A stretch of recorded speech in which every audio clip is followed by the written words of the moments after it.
with the show. This is it. Get ready for truth and common sense. Join the Framers View on rumble.com to be part of the chat. Be sure to click join and follow to help keep the Framer on the air. Watch the replay on theframersview.com or rumble.com. It's a beautiful day in the neighborhood. That's what Mr. Rogers said. And I would agree with him. It's a beautiful day. Sun's out, and it's all the way up to -1, below zero. My mouth is frozen. I walked my dogs this morning about 6 o'clock, went out for the walk. It was so cold. I think it was 6 below or something like that. The wind was blowing. It was brutal. It just trying to help, keep too many people from moving here. Boy, it was cold. One of my dogs, he's walking with his back legs, pulling one up and hopping on the other one, and then he changed over. And man, cold, man. Okay, welcome to Framers View. Your assignment today is to get out your pad of paper and your pen to make notes, and also to click on follow, click on like if you like it. If you don't like it, click on it anyway. It helps me, doesn't hurt you any, so what the heck. I don't know. That's just what I want you to do. Subscribe. You can do all those things. It's just fun. It's fun to be in America right now. The libs are screaming. We're going to talk about that here in a few minutes. It is comical to say the truth. And it's just comical. So today we're going to talk about DOGE. We're in a constitutional crisis. The high-tech system for the retirement processing, very high-tech. They finally got that put to bed, and that's all handled. The Dems are screaming and covering things up. If they're screaming about something, they're covering up the fact that they're doing what they're screaming about. Just pay attention.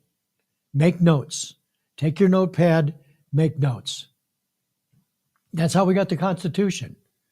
The founding fathers, when they were floating across the pond, they were saying, hey, what's been happening to us when we were in England? Okay, well, it was this, and it was this, and it was this, and it was this, and let's keep notes on that, because when we make our Constitution, maybe we'll make it so it's not stupid. Anyway, that's what it is. I want to thank my buddy, Genesee Boy, as he's on the show here. Not on the show, but he comes in a lot of times. He supplied me with some flags that I can put in my studio when I have guests, which we're trying to get to a point of doing. And that's what that is. So we'll get into these things. By the way, Holman is not satisfied. No matter how many people are being removed, there's 700,000. And he said that's not including the worst of the worst, but just criminals. It's really stunning that they even know this. But we also know that, yes, the Democrats are going to complain about that too. So whatever. I'm not even concerned about it anymore. It doesn't mean anything, because, again, what they say is nonsense, and they're covering up for what they're doing. Something's happening over here, and they yell, look over here. That's just what it is. Just got confirmed this morning, just before the show started, Tulsi Gabbard has been confirmed. She went through the process. She had the vote. It was 52-48. What a surprise. Everybody, please sit down. I don't want you to injure yourself from falling over because this is important. Collins from Alaska, voted yes, and Mitch McConnell voted no. Establishment, I'm doing whatever the Democrats do. Mitch McConnell, go away. This guy has been a thorn in our side for so long, it's hard to even believe that we're still here. It doesn't make any sense. Why would he even be a Democrat, a Republican? He's got to be a Democrat. I don't know. So, as I said, the Dems are really upset with Tulsi Gabbard. They're upset with her because she was a Democrat. She was the rising star, big time, in the Democrat Party. She was going to make all the difference, and women were going to be empowered by Tulsi Gabbard. And then Tulsi, being involved in politics and seeing how crazy it got, became a person who was pushing back a little bit. Then they pushed on her. Then she pushed back a little bit more. And then they pushed even harder on her. And then she finally went, you know what? This is not my party anymore. I don't want to be a part of this. And guess what she did? Toodles. And she came to the Republican Party, joined with Donald Trump, campaigned with him. She's been great. But they did everything they could to keep her from getting in, and she got in. Thank goodness. So did you guys see Pete Hegseth? I think it was yesterday. He's in Germany, and he worked out with the troops. And here's the Department of Defense. You wouldn't have seen Lloyd Austin doing this. Here's Pete Hegseth in his joggers and his T-shirt, working out with these guys. You know, he even admitted he's not in that shape anymore. I mean, if you'd see the size of these guys that he was working out with, they are buff and they're enthused. I said it before, said it yesterday. I've said it 20 times at 20 different shows. Pete Hegseth coming in as Department of Defense is not only the best thing because he's so engaged and for American troops and American security, but also the fact that he will totally affect, in a very good way, the recruiting for our military, whether it be the Marines, the Army, the Air Force, Navy, everybody, because they know he's got their back. And if they get in early, even if we don't survive after the 4 years, they'll serve their 4 years and they'll be out if they have to. I'm telling you, that's the way their thinking is. But more importantly, and again, I said this yesterday, and I want to remind you that this is a case of people that joined today, and for many decades. My brother did it when he joined the Navy. He used the opportunity to go to college after he got out of the service. He was in during Vietnam. And it's not unusual to do that. And these people, they always talk about, the poor and the downtrodden and the folks that America doesn't care for. Well, we give you a college education if you join the service. That's a pretty safe bet right now because the likelihood of being in a war with Donald Trump in office is slim to none. So Fogel came back from Russia yesterday. If you don't know who he is, he was a teacher, went into Russia. They checked his bags. He had some medical marijuana with him. I don't know what his issues are, but he's got medical marijuana. And he was sentenced to 14 years in prison for that. God. So, what did Trump do? He sent his guys over there. They got him out. He's home. He got home last night. I was watching. It was right around 10:30, quarter of 11 East Coast time when he got to the White House. And I don't know if this guy's a Democrat or Republican, but I would pretty much bet that from this point on, he's a Republican. He supports Trump. He was very thankful to all the people. I mean, this doesn't happen by just Donald Trump picking up the phone. It happens by him picking up the phone and then them loading the lips of the guys that are going to go and sit down with the people in Russia to be able to resolve the problem and get him released. That's the way it works. And it got done. And supposedly somebody's being released today. So Trump is on fire. He's doing, so much more than anybody can understand. It was talked about on the show. Usually people that do this are so exhausted from presidency that when they get out, they don't ever want to be any part of it. He went through what was, without a question, the most difficult time a president could have in the first administration. And he came back and he's stronger than he was before. And he's more resolute than he was before. And he's carrying a bigger stick than he did before. And that's just what it is. It's a powerful human being. I was watching there's some video, and you can search it. Just search Trump's butler, and on YouTube. And there's 2 videos that I found of him talking about his service with Trump, which he spent 20 years with. Now, I can tell you this. Nobody works for a person that's as much of a jackass as they claim Trump is for 20 years. He said, this is the kindest, most thoughtful, caring person I've ever been around. That's what the butler said about Donald Trump. And it's just, again, don't leave the show now. I like you to be here. But check out YouTube later on and see that. It's worthy of taking a look at it.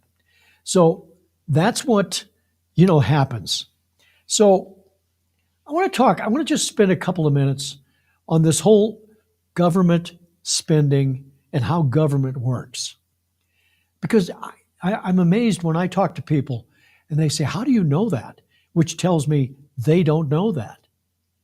And that being how this whole thing really works. And going to the most rudimentary piece of the puzzle. Let's say you're a 28-year-old person, guy or gal, very involved in politics, have watched it for years. They're a Democrat or Republican, doesn't matter which one, and they want to run for office. Well, the first thing they have to do is raise enough money to even get started and to do some surveys and find out if there's a possibility. They have to do that even before they ask for money, to say, here's what we've tested on this in our district. And people are in favor of this change, and I think I'm making a difference. They've been pounding on doors before they even get to that point. Then they start raising the money. Now, I've talked about the fact that this raising of money is what gets politicians in trouble, but I'll continue. So they raise the money and they win the election. House, Senate, a state position, doesn't matter, dog catcher, whatever. So they make it. Now they're going to be talking to their constituents. And they go to a meeting and people talk. There's always a subject that's the big subject when they go to a town hall. And it's whatever they're upset about or they need help with, that politician is going to talk to them about that. And he may or may not agree with it, he or she. Let's say that he or she agrees. Well, then they go and they write a bill. They get this bill approved. Now, once they get the bill approved, they have to work with a lot of people. They had to work with a lot of people to get that to happen. And now those people that are donating money to their cause as a politician are giving more money, thank you. And they're putting it and donating to that party so that person can get reelected. And now you have owners' involvement because you have to keep them happy. And then there's another one and another one. Now here's the second part of that process that's a problem. Let's say it's something good. We'll say that we have to get rid of rodents in the city. I'm just making it up. So you got to get rid of all the Democrats. Oh, wait a minute, no. They want to remove all the rodents. Okay, so they've got money, they raise money, the bill was passed, and they get $1 million to remove rodents. So it takes 2, 3, 5 years to remove the rodents. Now, when that money starts to run out, they say, we got to keep these rodents out of here. They're going to come back. So we have to be vigilant. So they raise some more money. And it goes on and on and on. Instead of having trash pickup and dumpsters solved problems, whatever it might be, resolve the problem, but instead that $1 million that gets re-upped, million, and just keeps going, and nobody knows it. It's in the budget now. So it gets upped, and it gets upped. And nobody says, wait, this has to stop. We've done that. Go on the national basis. Whatever the things are that FEMA is a good example. There was no FEMA until we had the floods in New Orleans when the levees broke. Well, guess what? Led Zeppelin wrote a song. No, that's a different. But the point is that came out. FEMA was started. Then FEMA got bigger and bigger and bigger and bigger. And now we have this great big organization called FEMA, Federal Emergency Act. That FEMA group is spending money, but they've become political.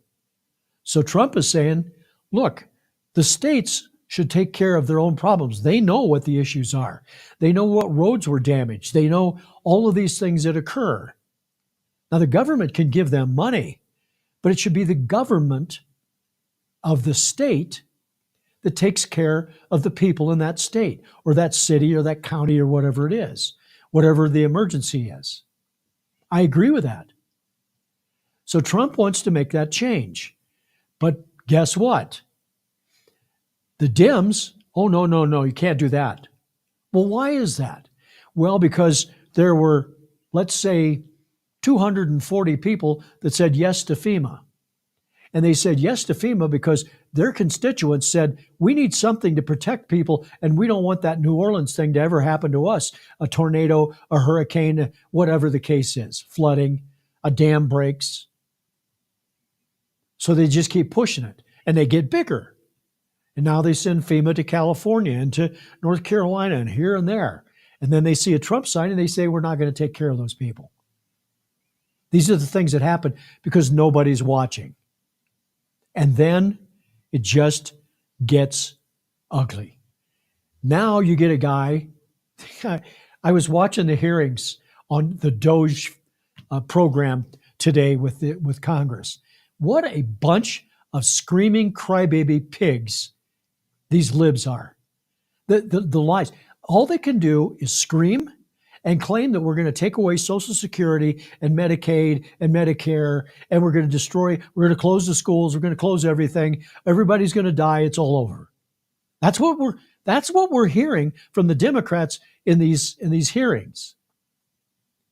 Because they have to protect their reelection.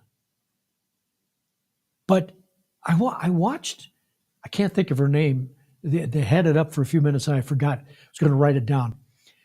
She's a Democrat, and the things she was saying about DOGE, about Republicans, the lies she was throwing out there was unbelievable.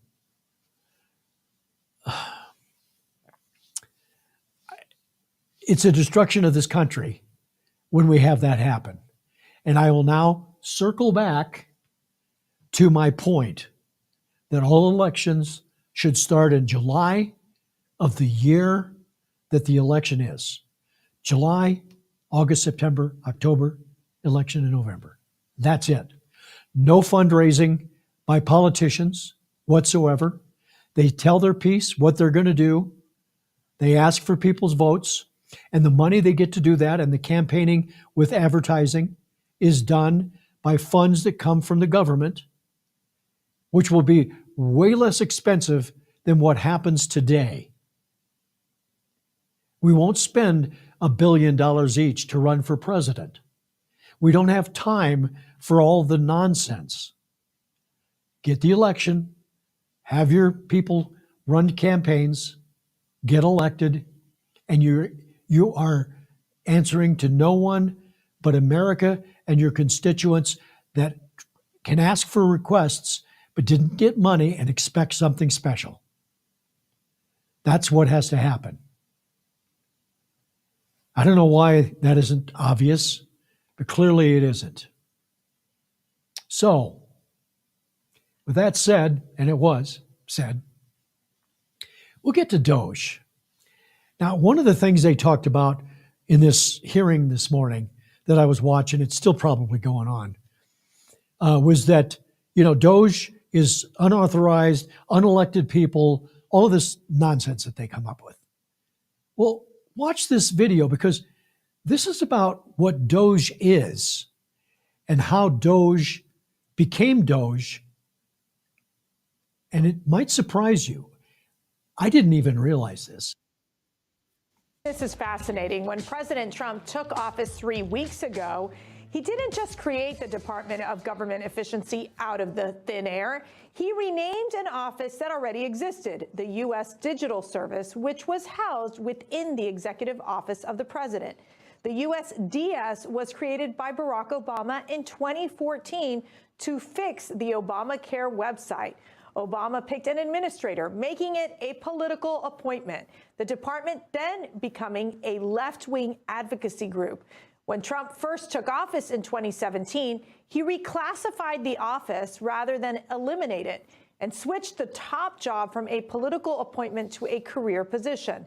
But according to the Daily Wire, USDS staff used the office to sabotage the Trump White House from the inside, hiring people who worked in the porn industry, as well as transgender activists who focused a large chunk of their work on DEI and left-wing activism. Biden changed the USDS back to a political office, granting his appointee waivers, exempting her from ethic rules. So it was, in fact, Democrats who set the table. That's fascinating. First, the fact that it isn't a new program. That's number one. Number two, and probably more importantly, Trump has, as every president has, the authority, the right, the opportunity to bring people in as employees to work as a unelected person. It's the way it's always been. It's not a big deal. But here's the problem. The Dems hate Trump. That's all you need to know. Write that in your notebook that I told you to take notes. Dems hate Trump. DHT.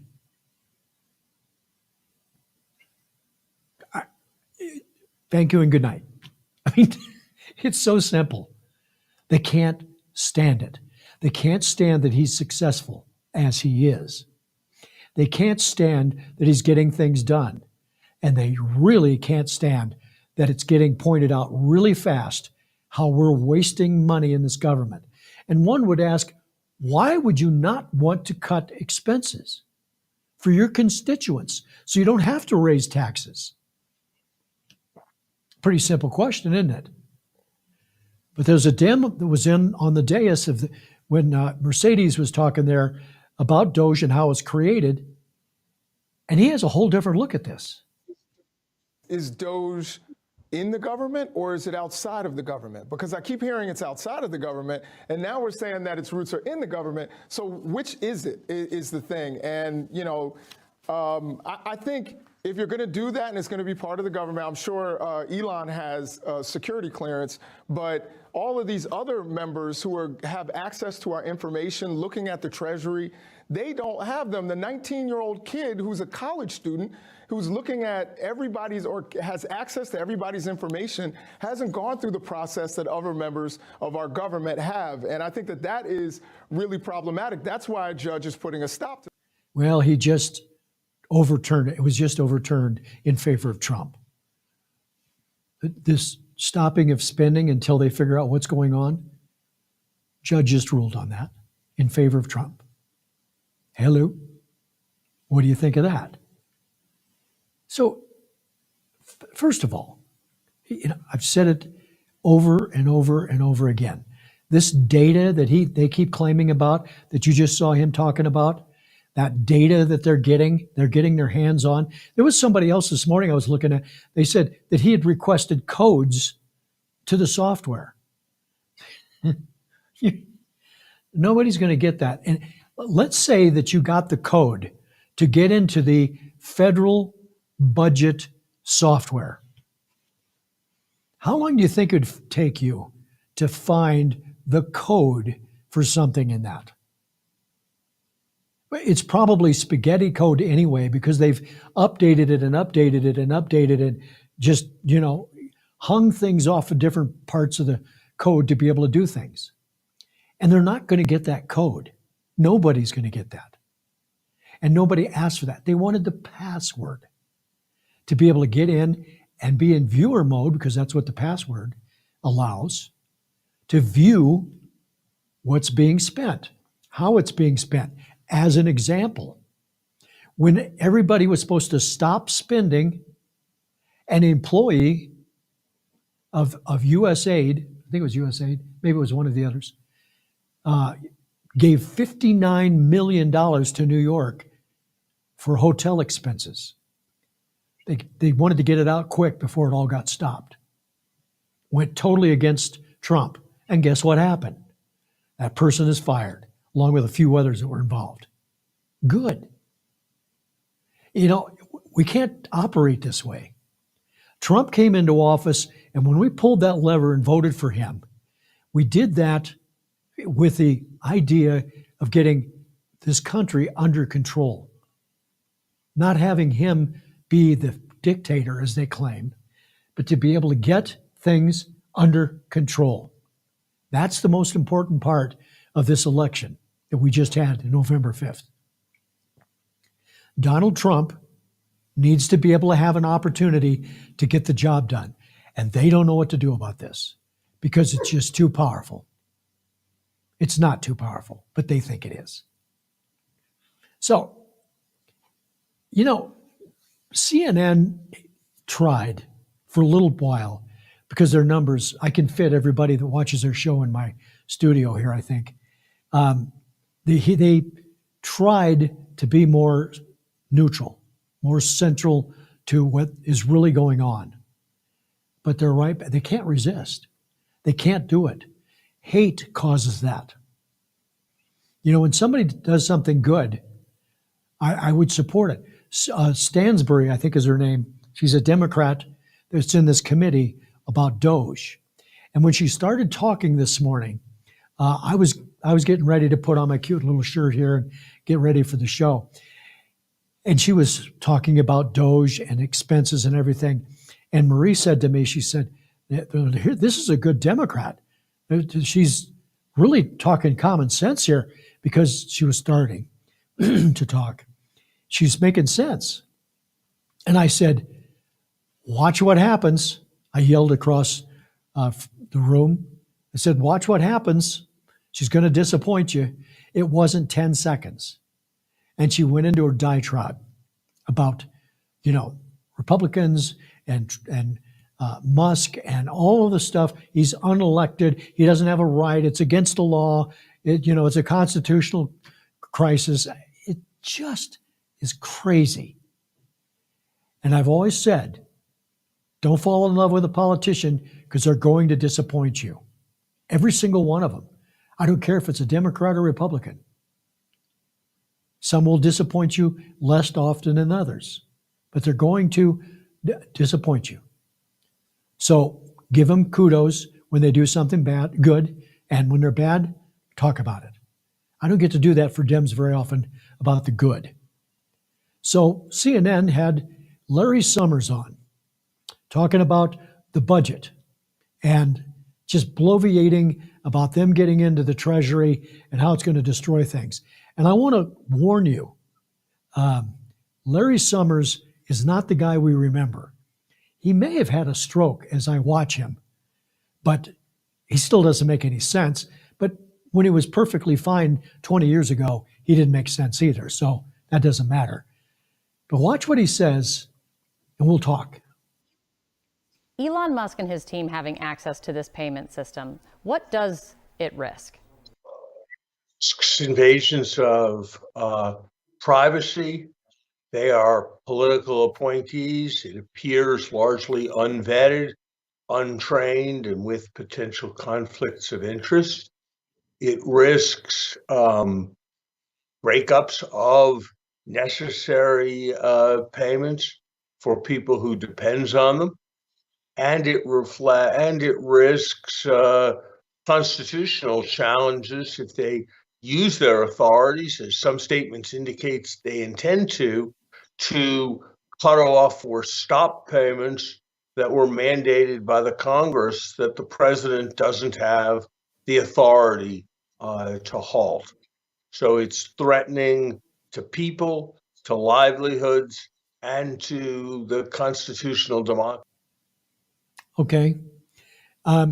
We don't know if it's constitutionally lawful yet, but there is something, I get to use it again, in the Constitution that says that the president is responsible for the financial position of our country. Okay? So here's the thing. We can go to Congress. We can get things changed. We've got power of the House and the Senate right now. We can do that.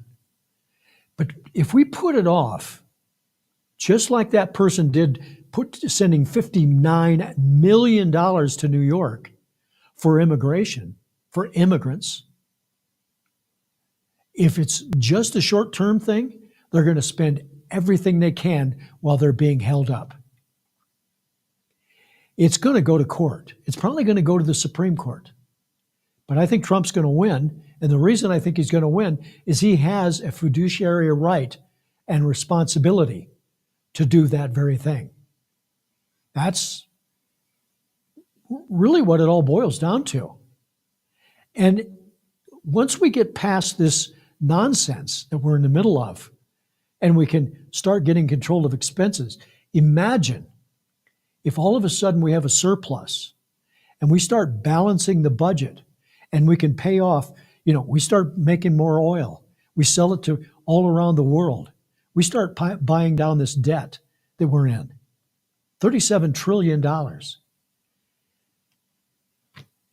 I checked my pocket. I don't have it. Sorry. I mean, it's just that ridiculous.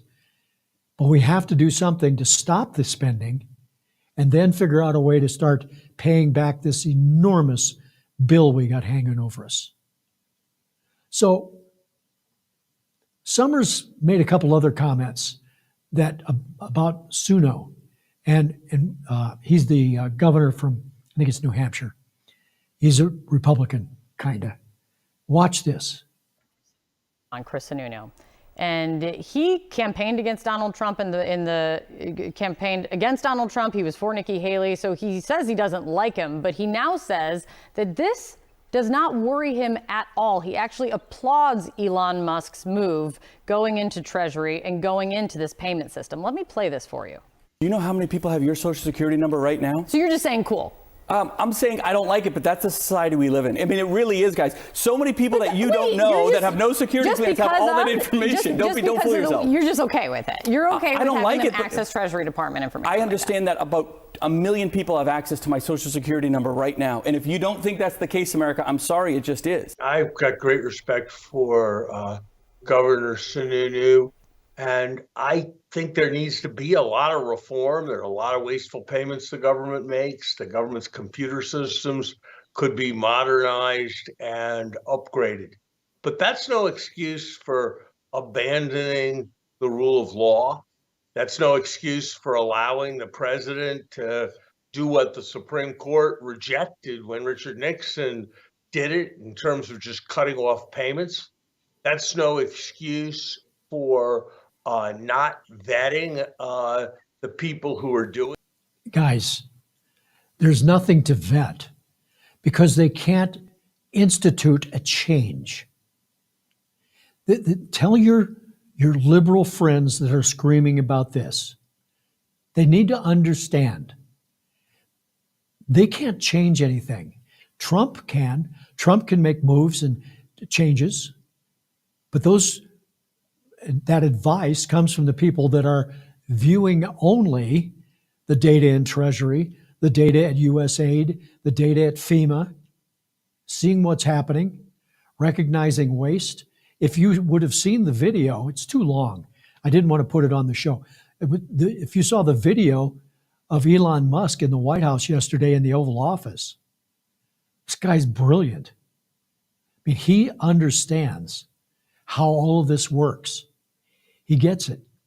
He understands the depth of accounting. He understands balance sheets, accounting, disbursements, income, and how to balance those things out. That's really simplifying what accounting is about. But he understands it because, gee whiz, he makes an electric car nobody can touch volume-wise what he does. And he puts things into space, including people, and brings rockets back and lands them in the cup holder. He's brilliant. And all the companies he has is brilliant. But they can't stand it on the Democrat side that he has this power. It's their power, not his.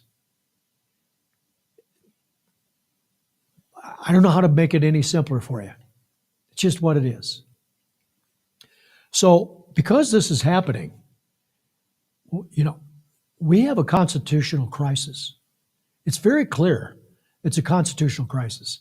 It's an uncontrolled, out of this world situation that Elon Musk is doing. As one of the people in the hearing today said, they called him President Musk. When you go there, it's clear that you have nothing else to say. Watch what they say about the constitutional crisis. We are hearing the phrase constitutional crisis already less than a month into this presidency. The dean of the law school at UC Berkeley telling the New York Times there have been so many unconstitutional and illegal actions in the first 18 days of the Trump presidency. We've never seen anything like this. Mark, other administrations have clashed with courts before. So how do you see it? Is this a constitutional crisis, or is it just heightened friction between these two branches? I mean, constitutional crisis may be a little bit over the top, but I think what we're seeing is we're on the verge of getting there. I've been saying to so many people that we're not even close to how bad it's going to be. It is going to get far, far worse. Like I've been litigating against Trump and his allies for almost a decade now. And the strategy that they are playing, as you just talked about in your first panel, with an appeal of an administrative stay by a judge, which is a docket entry control mechanism that they have as they're hearing motions. They are playing out what they've done in the civil cases we've been litigating, particularly defamation of lawfare that they, the MAGA crowd, have been pushing towards those who criticize them. And their strategy is they appeal everything. Of course you do. When you have a case and you believe that you're correct in your statements, when you are involved in trying to make a change, and everybody, they brag about there's 55 lawsuits. Lawsuit means nothing. I come from the car business. Lawsuits are on your desk all the time. Most of them never go anywhere because it's just people that are so angry about whatever they're wrapped up in, and they won't even talk to anybody. They just want to sue you. And it's the same way with this. They're going to sue until Sue can't take it anymore and she goes away. It's just craziness. So you appeal, and that stops the lawsuit by the appeal and allows them to continue with the process that they're doing, Trump is doing. That's really what it is. I'm sorry, I can't describe that any simpler than that. It's impossible. But it is a clear, this constitutional crisis, they looked at a list. What pejoratives can we put out there? Because clearly the other ones aren't working. Oh, wait a minute. We used constitutional crisis before. Let's use that one. That's a good one. That'll work. And so they do. So will it get stopped? Will Trump get stopped? Watch this guy and his brilliance on CNN. I think it was MSNBC, actually. Quote, this case comes at a critical moment in our nation's history when a new presidential administration seeks to expand its powers in relation to Congress. At the same time, it invites the federal courts to remove longstanding checks and balances under the law. Do you have confidence the courts will be that check? Anna, I do. We've seen already the courage of the men and women of the federal judiciary standing up to Donald Trump. The vice president and others may speculate about defying court orders, but if they do, they're going to find an American political leadership and the American people from the grass tops to the grassroots. When I was preparing our Treasury order last week, Anna, we're getting ready to go to court. A spontaneous demonstration erupted, peaceful, in front of the Treasury. Political leaders from Congress and ordinary folks. So we know from other countries when the courts are backed by the people, they're able to oust autocracies. So I have confidence.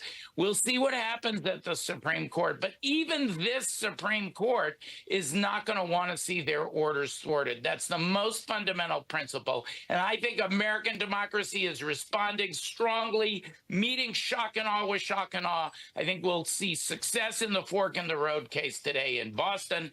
And I don't think the American people are going to let Trump, Vance, and Musk get away with defying court orders. Okay. Really? First of all, Trump hasn't broken any law or any rule. It's a lawsuit. It's meaningless. It's a lawsuit that has to be decided. I shouldn't say it's meaningless. It could have consequences, but most likely won't. But they want to stop it, so they file a lawsuit. As soon as somebody appeals, they can continue with what they're doing until that appeal is decided. That's it. And this idea that, the public and the Congress, they're not going to put up with this. The people voted for this. Why don't we stop this? Why do we have to keep continuing with this nonsense? I don't know. I really don't know. So on Newsmax, they had a guy on the show, I think is Dan Moser, something like that, about Musk. And, to me, the common sense of a Republican and what he says shines through. And I want to add to this. Elon Musk, just to be clear, he doesn't need you, me, a paycheck, anything. He's the richest man in the world. He doesn't need to do this. He isn't being paid. He doesn't need to do this.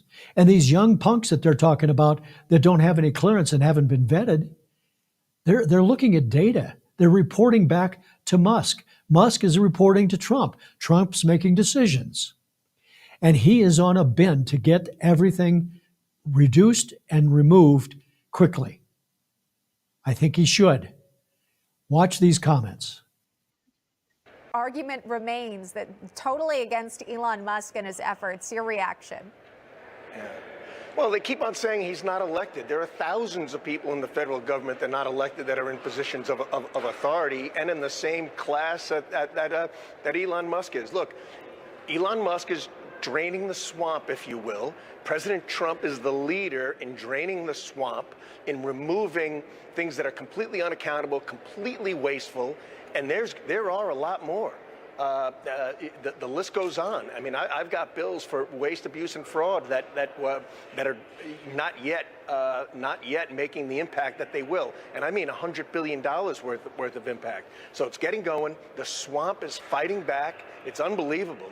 I mean, they're so tone deaf. This is what the American people want. They don't want waste, abuse, and fraud in their government. They saw what USAID was doing. They're seeing that $59 million went to apartment buildings, luxury hotels for illegal immigrants in New York. Okay, this is being found out. The federal government's being audited, and we are going to eliminate the waste and deliver return on investment savings and funding for the American economy.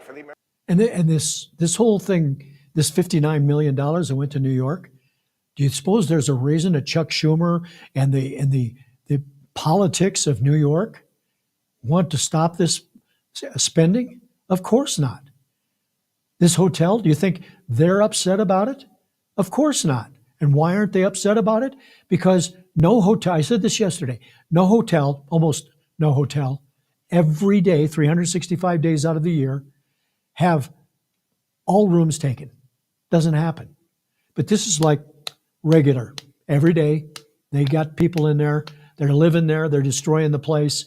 They're getting their money from the government, $59 million in the latest pounding, plus the New York money that's going into all these places.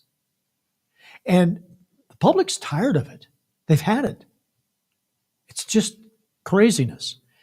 So Elon Musk, again, I bring up that name, is making these things seen, putting them out there with a bright light on them. And they're saying, this should not be happening. And the public is going, yeah, Elon, you're right. We shouldn't be doing this. And therein lies the problem for the Democrats. We have the House and the Senate. We can make these changes. We need to get these bills right now. We need to solidify these things and stop it. We need to create, you're going to not believe I'm going to say this, but we have to create a true spending oversight group. Not just a bunch of people that don't care. You know, we have to know what's being spent. And if you don't know, it's going to happen again and again and again. So there's a reason that we spend a lot of money we shouldn't spend. And I'm a big proponent of technology. You know, this show that we do that's here on Rumble and on YouTube and a few other places, this show is here because of technology. Because there's a piece of software that allows me to do this show, that there's technology with microphones, with mixers, with cameras, with all of the things that we have with lighting.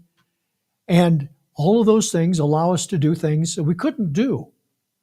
Couldn't have done this show in the 1970s without spending probably millions of dollars. I only spent $1 million. No, I'm kidding. But the point is, some of my viewers have seen my studio. And it's nothing fancy, but it works. Now, the Doge is looking at how can we, he's not just talking about cutting everything out, stopping everything. But there is an issue, and that is how far behind we are technologically. First, I want you to take a look at this document here. This is interesting. Federal employee retirements are processed using paper by hand in an old, I swear to God, true story, in an old limestone mine in Pennsylvania. 700 plus mine workers operate 230 feet underground to process 10,000 applications for retirement per month, which are stored in manila envelopes and cardboard boxes. Hold on a second. The chief calling me, and I'm going to tell him I'll call him back. The retirement process takes multiple months. Now, you might have heard yesterday that they said, hey, you can only have 10,000 people a month to retire. Well, that's why. This is it right here. Now, to continue on with this, that's the story. So, right? That's the story. That's what's happening. But more importantly, this is just classic stuff. First, you hear the story and you think it's not in a tunnel. It's craziness. But nobody would. Oh, Iron Mountain, Pennsylvania, 230 feet below ground. There you see the racks of documents and paperwork. This is our government. I'm going to call my guys, my developers. Maybe we're going to go ahead and develop a retirement asset and control system for the government, and they can plug it in. 10,000 a month? Yeah, if you're doing it by hand. And why do we have 10,000 people leaving? There's that many retiring. If there's that many retiring, there's another thing we want to take into consideration. You know what that is? Yeah, we've got too many people. We never had this many people. There was never a job, so to speak, never a job that had to have that many people in government. And nobody made enough money to stay in government. They did it for a while and they moved on. Now they're making more money than they could in the private sector. So it's craziness. Craziness. Now, a couple of other things. Does anybody know who AOC is? I'm joking. Of course you do. What's the thing I said that Democrats do that you can depend on? Well, I've said that about a lot of things. One of those items is whatever they're claiming the Republicans are doing is exactly what the Democrats are doing.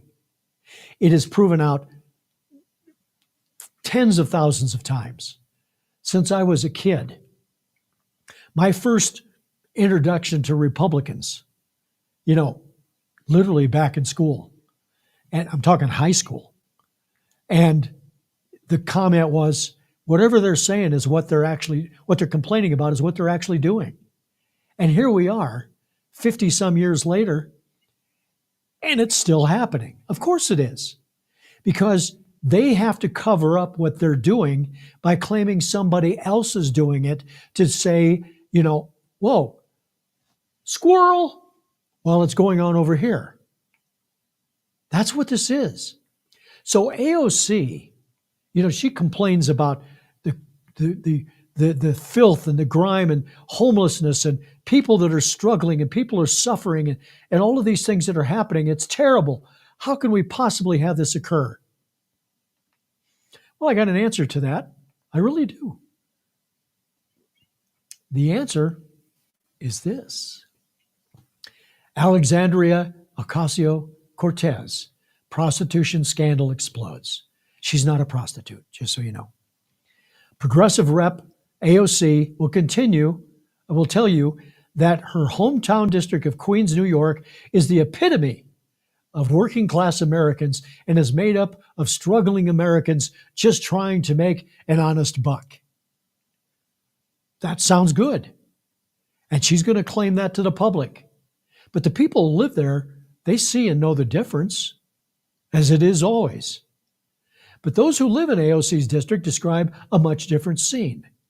Things like a third world country and a lawless cesspool of open-air prostitution, robberies, and illegal vending, according to reports. That's not me saying it. This is the problem that goes on forever. And this is the problem that when Democrats are complaining about it, maybe go to their district and see what they're doing. Because it may be exactly what they're complaining is happening across America. As if she's got her porch swept first. You know, I kind of pray for these people because they're going to hell. I don't know that for sure. But they're just lying through their teeth so much. It's craziness. It's just craziness. So in the end, the biggest thing we got to do is stop the spending and get illegals out of this country. And if they want to come back, I don't know what the program is. If these people have been flown back to their countries, are they banished forever? I don't know. There's been nothing said about that. And I blame the Republicans for not telling that story or answering that question, and the press not asking that question. If they want to come through legally, that's fine. But these people that they're sending back are big criminals. But Holman is not satisfied. Look, we're going to expand the number of teams out there because we got a lot of criminals arrests. Last count, we had over 700,000 illegal aliens with criminal records. That's not counting criminal gangs like MS-13 and Trend, Iowa. So look, TDA, they're number one. They're number one on our list, and we got to wipe them off the face of the earth when it comes to this country and get them out of here. So we're going to concentrate more, put more effort on them, and send more teams out there. The whole government approach you saw that started in Chicago, DEA, FBI, ATF, U.S. Marshals. We're going to continue to build on those teams and get more teams out there to make arrests. So the operation is going fine. Don't get me wrong, I'm happy with the operation. But we got to do more. The president has made a commitment to American people, and we're going to fulfill that promise of having a mass deportation operation. We got to step it up a little bit. Honestly, I think a lot of Holman. I've watched him for years talking about what's going on with immigration and how it's working or not, and all of the things that he said. And I thought, this guy is strong. He's smart. He knows how to do this. He's been involved with the immigration world for decades. But I never expected him to be this successful. We're talking about major success, sending hundreds and thousands of people back. But more importantly, I just saw this just before the show. 313 people came across the border yesterday. 313. A 93% decrease from the highest number with Biden. 313. That shouldn't happen. We know that. We wanted zero. But, he's eliminated thousands to low hundreds. And 6 months from now, it may be zero. And I'll bet you that behind the scenes, because he doesn't want to raise the flags, they're getting ready to build the border again, the wall. I think that's going to happen. I really do. Trump could disappoint me. He could disappoint me on this. But it makes sense that we have to have a border. Now, an argument could be made that if we cut it back this much, do we need a wall? Do we need technology? I think we need both. You can't watch, 1,200 miles of border? Every foot of it, every 100 feet of it, whatever staggering amount of space they have to cover? No. Should we have a border? Yes. I'll give you a good example. We went to Ireland before they did the peace accord in Ireland.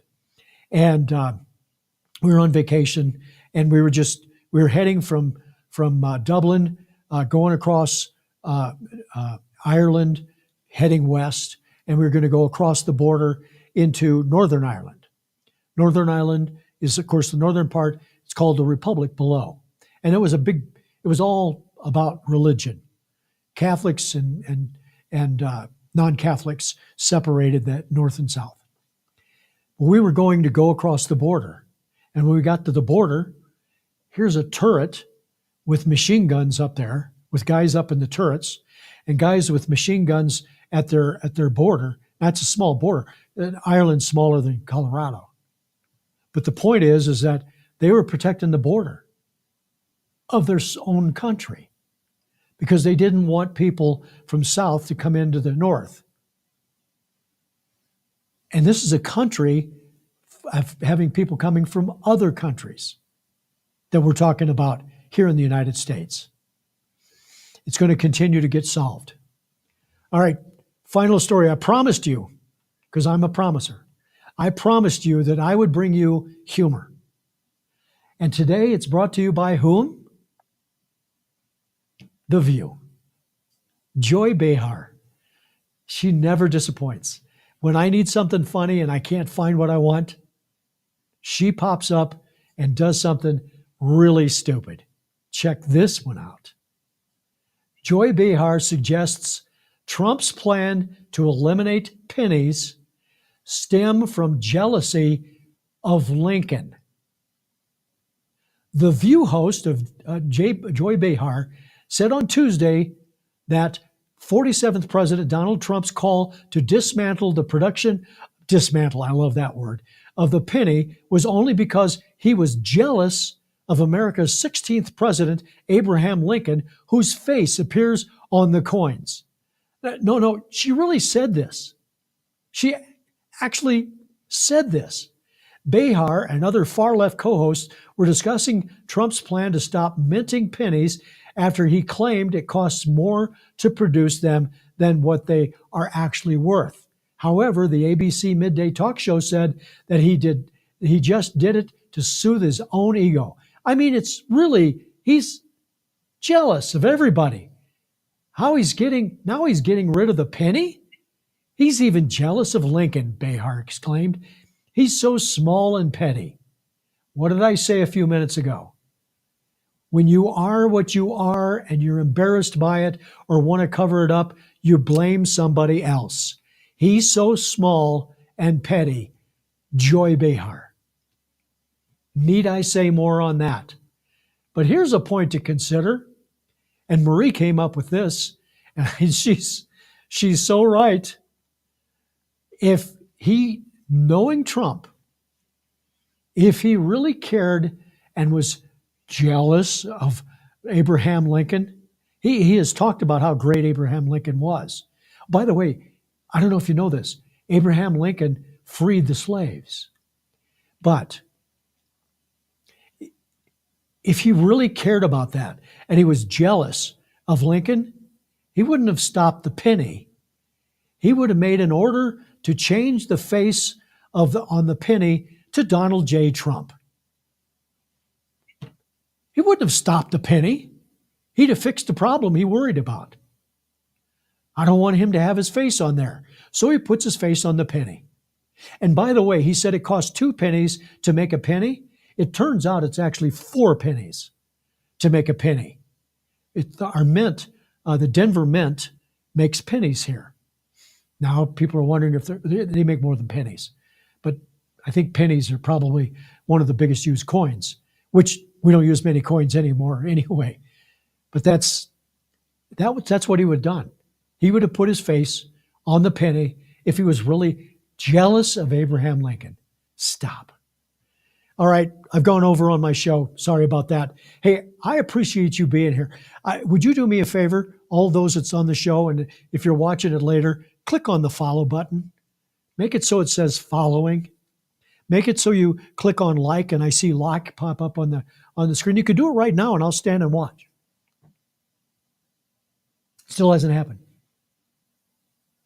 Just click like.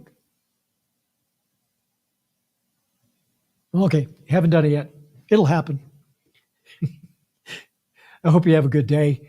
I will see you tomorrow, 1 o'clock Eastern time. And until then, do as I always say, carry on.